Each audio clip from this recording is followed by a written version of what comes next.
Hello students, welcome to GATE academy chemical engineering platform. तो जैसा कि आप सबको पता है, ये platform exclusively chemical engineering students के लिए है, जहां से वो तैयारी कर सकते हैं अपने गेट 23-24 के लिए।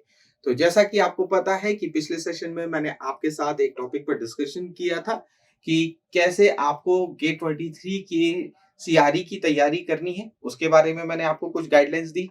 आज मैं आपके सामने डिस्कस करूंगा कि अगर आपने करियर बनाना है केमिकल इंजीनियरिंग में, दैट मीन्स अगर आपने केमिकल इंजीनियरिंग की डिग्री ले ली है या फिर आने वाले समय में लेने वाले हो, तो क्या करियर ऑप्शंस आपके पास हो सकते हैं, तो उसकी चर्चा करूंगा मैं आपके साथ 10-15 मिनट, ज्यादा समय आपका नहीं लूंगा।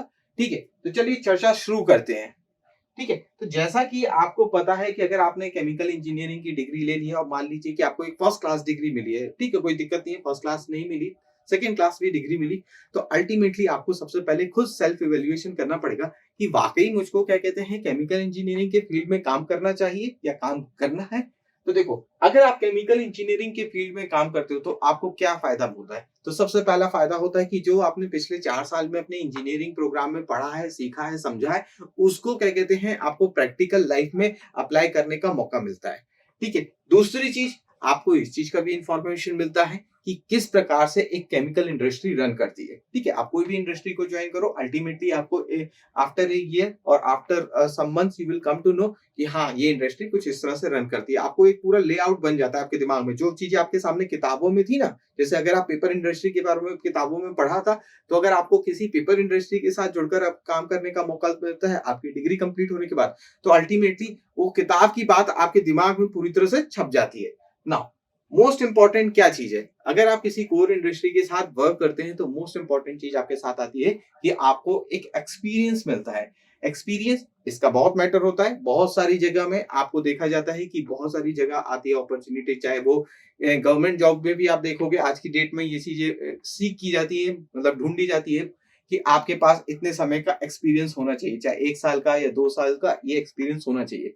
तो after pursuing your chemical engineering degree, आपको वेट नहीं करना चाहिए। आपको क्या करना चाहिए, फटाफट किसी इंडस्ट्रीज के साथ जुड़ जाना चाहिए, इस चीज को फिगर आउट करने के लिए क्या वाकई मेरे अंदर पैशन है केमिकल इंजीनियरिंग के फील्ड में काम करने के लिए, या मुझको क्या कहते हैं अभी 1-2 साल एक्सपीरियंस ले लेना है, देन बाद में क्या कहते हैं एक्सपीरियंस बेस अगर कोई अच्छी जॉब आती है, गवर्नमेंट जॉब आती है या कहीं और बेटर जॉब मेरे को मिलती है, तो मैं उसके लिए स्विच कर सकूं।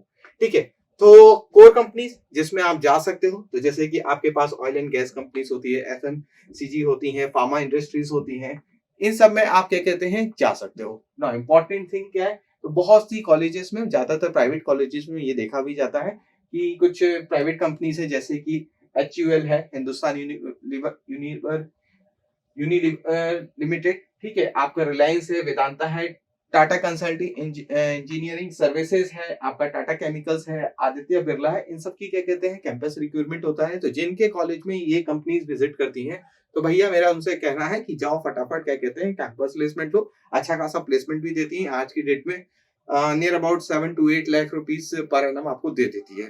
तो आपको इसमें सोचना चाहिए। चलिए ठीक है सर, अगर कोर कंपनी हो गई तो, लेकिन मेरे को कोर कंपनी में नहीं करना है क्योंकि मेरे मम्मी, मेरे पापा, मेरे भैया या मेरी दीदी या मेरा कोई रिलेटिव ये क्या कहते हैं गवर्नमेंट जॉब में है, तो क्या मैं केमिकल इंजीनियरिंग के थ्रू गवर्नमेंट जॉब में जा सकता हूँ। हाँ, वाकई आप केमिकल इंजीनियरिंग के थ्रू गवर्नमेंट जॉब में भी जा सकते हो। तो सर क्या ऑप्शन है गवर्नमेंट जॉब में जाने का, तो ऑब्वियसली आप वहां पर क्या देख रहे होगे, PSU जॉब्स को देख रहे होगे। आप वहां पर बेसिकली किसको देख रहे होगे, PSU जॉब के लिए। बाकी और भी गवर्नमेंट एग्जाम्स होते हैं केमिकल इंजीनियरिंग के थ्रू के स्टूडेंट्स के लिए या केमिकल इंजीनियरिंग के एस्पिरेंट्स के लिए, लेकिन वो काफी लेंदी होते हैं। काफी लेंदी मतलब काफी टाइम टेकिंग प्रोसेस वाले होते हैं। PSUs में आपको जाने के लिए बस और सिर्फ क्या कहते हैं एक ही एग्जाम ज्यादातर देखने को मिलता है, वो है कि गेट में आप अच्छा स्कोर करिए, गेट एग्जामिनेशन आप अच्छा लिखिए, बहुत अच्छा स्कोर आता है अंडर, ऑब्वियस सी बात है केमिकल इंजीनियरिंग में यूआर कैटेगरी में है तो आपको अंडर 100, 150, 200 तक अगर आप रैंक लेकर आते हैं तो आप सेफ साइड पर हैं, आप सेफ साइड पे हैं, आपको इजीली कोई ना कोई PSU मिल जाएगी। अदरवाइज दूसरे जो एग्जाम्स होते हैं गवर्नमेंट्स के, जहां पर आपको केमिकल स्टूडेंट, इंजीनियरिंग स्टूडेंट को बुलाया जाता है, तो ओपन एग्जाम है, वहां पर आपको ऑल इंडिया कंपटीशन देखने को मिलेगा। आप उसको क्रैक करते हैं तो भी आप क्या कहते हैं गवर्नमेंट जॉब या पीएसयू में जा सकते हैं ना। बेनिफिट्स क्या होते हैं सर?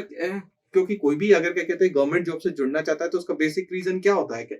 तो वहां पर वो बेनिफिट्स देखता है। कैसे बेनिफिट्स देखता है? तो वहां पर आपको क्या कहते हैं एक रिटायरमेंट स्कीम आपको अच्छी मिलती है, मेडिकल इंश्योरेंस भी आपको क्या कहते हैं गवर्नमेंट जॉब में अच्छी खासी मिलती है, लोन डिस्पर्सन भी काफी इजी होता है। जैसे कि आप सबका एक प्लान होता है कि यार अगले 2 साल 3 साल में मेरे को अपनी क्या कहते हैं स्कॉडा खरीदनी है, तो भाई स्कॉडा खरीदना मतलब 12-15 लाख की गाड़ी खरीदना तो कहाँ से आएगा? एक अच्छी गवर्नमेंट जॉब होगी और आपको क्या क्या कहते हैं सामने से गवर्नमेंट जॉब के बेसिस पे इजीली लोन प्रोवाइड हो जाता है। आपको पता है जिनकी गवर्नमेंट जॉब होती है उनको लोन जल्दी मिलता है, तो आप अपनी स्कॉडा ले सकते हो। इसके अलावा बहुत सी जगह पर बहुत सारी पीएसयू है जहां पर आपको बोनस दिया जाता है या इंसेंटिव्स दिए जाते हैं, ठीक है, वर्क परफॉर्मेंस के बेसिस पर। तो ये सारे बेनिफिट्स हैं आपको क्या गवर्नमेंट जॉब्स में देखने को मिलते हैं। प्राइवेट जॉब में भी ऑलमोस्ट कुछ ऐसा ही होता है, लेकिन जो लेवल होता है ना, ये जमीन आसमान का अंतर होता है, ठीक है। तो इम्पोर्टेंट थिंग कि क्या कहते हैं गवर्नमेंट जॉब अगर मतलब पीएसयूज में आप जा रहे हैं, केमिकल इंजीनियरिंग के स्टूडेंट है और आपने कोई पीएसयू क्रैक कर लिया, तो अल्टीमेटली क्या होता है आपकी लाइफ में एक स्टेबिलिटी आ जाती है। आपकी एक पक्की सरकारी नौकरी लग गई है, आप निश्चिंत होकर क्या कहते हैं आगे लाइफ को जी सकते हैं, मजे से धीरे धीरे अपने सारे प्रोग्राम ऑर्गेनाइज कर सकते हैं। नाउ आगे डिस्कस करें। अगर किसी बच्चे में बहुत ज्यादा किताबी कीड़ा है कि नहीं मेरे को तो क्या कहते हैं और पढ़ना है, मेरे को अभी क्या कहते हैं केमिकल इंजीनियरिंग की मैंने सिर्फ और सिर्फ अंडर ग्रेड का प्रोग्राम किया है, मुझको अभी क्या कहते हैं पीजी पोस्ट ग्रेड का भी प्रोग्राम करना है, मेरे को आगे पीएचडी वगैरह भी करना है, तो उनके लिए क्या है, दैट मीन्स वो बेसिकली क्या अपना करियर ऑप्शन ढूंढ रहे हैं। दैट मीन्स वो सोच रहे हैं कि मेरे को रिसर्च में जाने का है ना, वो भी कैसे एकेडमिक रिसर्च में जाने का है। तो उनके लिए है आईआईटीज में जाएं, आईएससीज में जाएं या फिर किसी प्राइवेट कंपनीज के आरएनडीज में जाएं, है ना, वहां पर जाए एज अ रिसर्चर वो वहां पर ज्वाइन कर सकते हैं, ठीक है। आपको पता होगा कि आईआईटीज में आईएससीज में भी क्या कहते हैं प्रोजेक्ट बेसिस या फिर रिसर्च एसोसिएट करके या रिसर्च असिस्टेंट के बेसिस पर भी क्या कहते हैं जॉब अपॉर्चुनिटीज हमेशा टाइम टू टाइम आती ही रहती है। तो इस चीज को भी आपको देखना चाहिए, ठीक है। अच्छा सर रिसर्च करने से हमें क्या फायदा होगा? तो देखो क्या होता है कि अगर आप माइंड प्रिपेयर कर चुके हो कि अगर आप रिसर्च में जाओगे तो ऑब्वियस सी बात है एक अच्छा रिसर्च लैब आपको क्या देगा, एक अच्छा एनवायरनमेंट देगा जहां से आप चीजों को बेहतर ढंग से समझ सकोगे। जब आप चीजों को बेहतर अच्छे ढंग से समझ जाओगे तो उसके ऊपर आपकी कमांड अच्छी हो जाएगी। जब कमांड अच्छी हो जाएगी तो आप सोच सकोगे कि चलो अब एक लेवल और ऊपर जाना है, तो आप फिर क्या कहते हैं आगे की अपनी हायर एजुकेशन करने के लिए, है ना, इंडिया के किसी प्रीमियम इंस्टीट्यूशन या एस्टीम इंस्टीट्यूशन को ज्वाइन कर सकते हो या फिर आप अब्रॉड के बारे में भी सोच सकते हो, ठीक है। तो एक ये ऑप्शन और है रिसर्च में जाने का, ठीक है। चलो इसके अलावा ऑब्वियस सी बात है रिसर्च में जाने का, तो रिसर्च में थोड़ा सा देख लो कि रिसर्च में कैसे जा सकते हैं। केमिकल इंजीनियरिंग के स्टूडेंट है तो या तो आप मास्टर्स कोर्स कर लो या फिर एमएस कोर्स कर लो, जिसके लिए ये दोनों कोर्स आपको पता है कहाँ पर आपको प्रोवाइड किए जाते हैं, आईआईटीज एनआईटीज में या रीजनल कॉलेज में भी आजकल प्रोवाइड किए जा रहे हैं। इसके लिए एक मैंडेटरी एग्जाम है दैट इज गेट एग्जामिनेशन, ठीक है। तो गेट एग्जाम आप जितना अच्छे ढंग से क्वालिफाई करोगे ऑब्वियस सी बात है उतना प्रीमियम इंस्टीट्यूशन आपको इंडिया का मिलने जा रहा है। दैट मींस आप आईआईटीज वगैरह में इजीली एनरोल करा सकते हो अपने मास्टर्स आगे के फिर फर्दर पीएचडी कोर्स के लिए।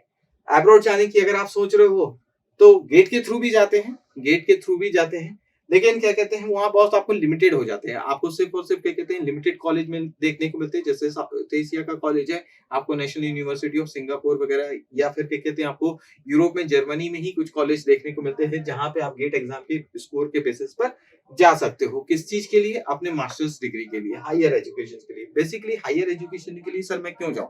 तो देखो हायर एजुकेशन के लिए अगर आप जाते हो तो आपका क्या कहते हैं एक लेवल बढ़ जाता है, तो ऑब्वियस सी बात है कि कल को आप फिर क्या कहते हैं जब मार्केट में आते हो या फिर आपको कोई टैग मिल जाता है किसी प्रीमियम इंस्टीट्यूशन का, तो आपकी फेस वैल्यू बढ़ जाती है। और जब आपकी फेस वैल्यू बढ़ गई तो ऑब्वियस सी बात है आप किसकी बात करोगे? पर्स पर अपने देखोगे। तो जो आप पहले क्या कहते हैं 2 साल पीछे आपको कहीं पे हायर किया जा रहा होगा सर्टेन अमाउंट पे, ऑब्वियस सी बात है अब आपके पास एक स्टैंडर्ड टैग आ गया, एक बढ़िया टैग आ गया है, तो अब आपका जो जो पहला वैल्यू था उससे 2 गुना 3 गुना 4 गुना गॉड नोस उतना आपको मिल सकता है, depending upon your skill and depending upon your confidence.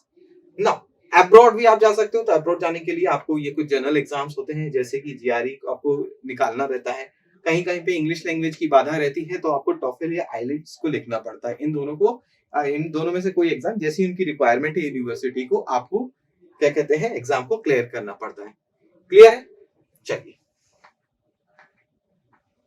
ना, इसके अलावा आजकल क्या कहते हैं ना, एक नया करियर डोमेन क्या कहते हैं, आप कह सकते हो केमिकल इंजीनियरिंग के लिए भी सामने बन रहा है, या फिर आप कह सकते हो एक नया करियर डोमेन भी करियर क्या कहते हैं केमिकल इंजीनियरिंग स्टूडेंट के लिए क्रिएट हो रहा है।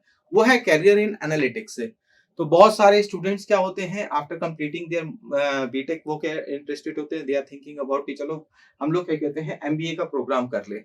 एमबीए का प्रोग्राम कर ले तो क्या होता है, बहुत सारी कंपनी में केमिकल इंजीनियर्स को, है ना, खासतौर से केमिकल इंडस्ट्री से, तो केमिकल इंजीनियर स्टूडेंट को जिसके पास क्या कहते हैं एमबीए की भी डिग्री है, उसको वो लोग अपॉइंट करते हैं as a business analytic positions पर, ठीक है, या फिर बिजनेस डेवलपमेंट एग्जीक्यूटिव बीडीई का पोस्ट होता है, उसके लिए भी वो रिक्रूट करते हैं। इसके अलावा अगर आपको क्या कहते हैं डेटा साइंस में भी, आजकल आपको पता है data science and chemical engineering का भी प्रोग्राम चल रहा है इंडिया में भी, तो अगर आप उसमें भी अगर आप एनरोल कराते हो तो ऑब्वियस सी बात है जो अल्टीमेट आपका होगा, मतलब आपका जैसे ही वो हायर कोर्स कंप्लीट होगा, हायर एजुकेशन कंप्लीट होगा, या फिर जैसे ही आपने वो कोर्स कंप्लीट किया है, ऑब्वियस सी बात है डेटा साइंस जो है आपके एनालिटिक्स से डील करता है, तो you are going to earn और you are going to mint money in a lot of big number, better way to say in a big number, मतलब कि आप बहुत बड़ी संख्या में पैसा कमाने जा रहे हो। देखो आपको पता है सीएसआईटी वालों को काफी अच्छा पैसा मिलता है। आपके पास एक केमिकल इंजीनियरिंग की डिग्री है और आपने क्या कहते हैं डेटा साइंस में अगर मान लीजिए क्या कहते हैं अपना मास्टर्स कर लिया, या फिर क्या कहते हैं एनालिसिस का क्या कहते हैं कहीं से सर्टिफिकेट कोर्स या एक तरह से डिप्लोमा कोर्स कर लिया, तो ऑब्वियसली आपका क्या कहते हैं लेवल जो है वो बढ़ गया है। अब आपको क्या कहते हैं बीइंग एन इंजीनियर नहीं ट्रीट किया जाएगा, आपको एक ऐसा रिसर्च साइंटिस्ट के थ्रू एक ही तरह ट्रीट किया जाएगा, आपको एक रिसर्च साइंटिस्ट की तरह ट्रीट किया जाएगा। तो ऑब्वियसली जो साइंटिस्ट पोस्ट पर रहेगा उसका जो है इंजीनियर से सैलरी हमेशा ज्यादा ही रहेगा। तो कुछ कंपनीज हैं जहां पर क्या कहते हैं आप एनालिटिक के या फिर बिजनेस एनालिस्ट की पोजीशन के लिए अप्लाई कर सकते हैं, है ना। तो वो कौन कौन सी हैं, तो जीएस एसोसिएट है, केपीएमजी है, डिलॉयट है, जहां पर आप जा सकते हैं, ठीक है। तो ये 5 मैंने आपको ABCDE करके आपको 5 मैंने आपको करियर ऑप्शंस बताए, अगर आपके ने केमिकल इंजीनियरिंग की डिग्री ले रखी है तो, या लेने वाले हैं इन फ्यूचर। इसके अलावा सर और क्या ऑप्शन होता है, तो एक लास्ट ऑप्शन होता है जैसा कि मैं अब कर रहा हूँ प्रेजेंटली आपके सामने, फॉलो योर पैशन। मतलब कि अगर आपको कुछ और सोचा है ना कि चलो मैंने केमिकल इंजीनियरिंग कर ली जस्ट लाइक माय ग्रेजुएशन और मैं कुछ और करना चाहता हूँ, तो वो आपका चॉइस है, follow your passion. That means आप आईएएस की तैयारी कर सकते हो, ठीक है, किसी और दूसरे एग्जाम्स की भी तैयारी कर सकते हो। बहुत सारे इंजीनियर जैसा करते हैं कि वो बैंकिंग सेक्टर्स की भी तैयारी करते हैं, तो वहां भी आप जा सकते हो, ठीक है। ये इस तरह की चीजों को भी सोच सकते हो। लेकिन अगर अपने आप को थोड़ा सा कॉन्फाइंड करते हो कि नहीं यार मैंने क्या कहते हैं सिर्फ इंजीनियरिंग की पढ़ाई करी, मुझे इंजीनियरिंग में ही कुछ करना है, लेकिन मेरे को इनमें से कोई भी ऑप्शन चूज नहीं करता है, तो जो लास्ट ऑप्शन है जो मैं आपके सामने कर रहा हूँ कि कहीं पर आप क्या कहते हैं दूसरे स्टूडेंट को गाइडेंस का प्रोग्राम कर सकते हो, है ना। किसी अच्छे प्लेटफॉर्म के से आप किसी दूसरे स्टूडेंट्स को गाइडेंस का भी प्रोग्राम दे सकते हो, ठीक है। दैट मींस आप समझ सकते हो किस प्रोफाइल की मैं आपसे चर्चा कर रहा हूँ। तो that's all for today, that's all for today. तो बीइंग अ केमिकल इंजीनियर आपको इसकी इंफॉर्मेशन होनी चाहिए। आई गेस मैंने आपको काफी डिटेल में इंफॉर्मेशन प्रोवाइड कर दी, इसको फिर से आप देखिएगा, ठीक है। तो थैंक यू सो मच, फिर मिलेंगे एक नए सेशन के साथ। तब तक अपनी तैयारी करते रहिए गेट 2023 की। All the very best.